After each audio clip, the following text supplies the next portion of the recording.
Sziasztok, Lukasz vagyok, a BIM Tattoo tetováló művésze, és ma mindent elmagyarázok a tetoválással kapcsolatos eljárásról. Minden egészen egyszerűen egy tanácssal kezdődik.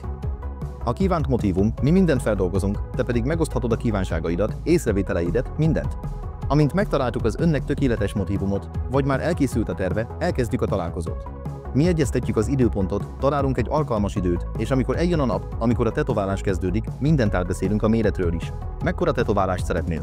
Ezt tényleg úgy kell eldönteni, hogy például kinyomtatjuk papíron vagy tableten.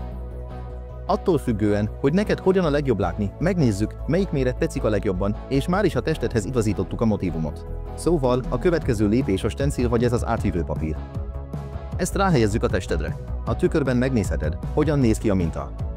Nem lehet minden apró részletet rajta látni. Azt nekünk, tetoválóknak kell majd tökéletesen megvalósítani, ezért vagyunk ott, és már is kezdődhet a tetoválásod. Jöjjön a következő és legfontosabb lépés, a higiénia. Szóval, hogyan is kezdődik ez? Ha szükséges, természetesen leborotváljuk a testedet azon a részen. Ezután mindent megtisztítunk és fertőtlenítünk. Ugyanezt tesszük a munkaállomásunkkal is. Ez a legfontosabb, hogy a munkahelyünk is teljesen higiénikus és tiszta legyen, hogy a tetoválást teljes mértékben élvezhessük. Mire tudsz előre felkészülni? A legjobb, ha eszel valamit, iszol, és mindenképp felkészülten érkezel a tetoválásra. Az sem árt, ha eleget alszol. Ez a legjobb, amit tehetsz. Szóval elkészült a tetoválásod, és most jön a legfontosabb lépés, a fotók.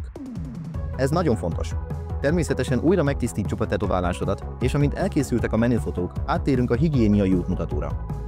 Tőlünk természetesen kapsz egy szórólapot is, amint tökéletesen elmagyarázzuk, mire kell figyelned utána, és mi tartozik a következő higiéniai lépésekhez. Ezzel véget is ért a tetoválásod sessionje. Remélem, nagyon élvezted és hasznos volt számodra, kívánok szuper gyógyulást, és találkozunk legközelebb. Szia!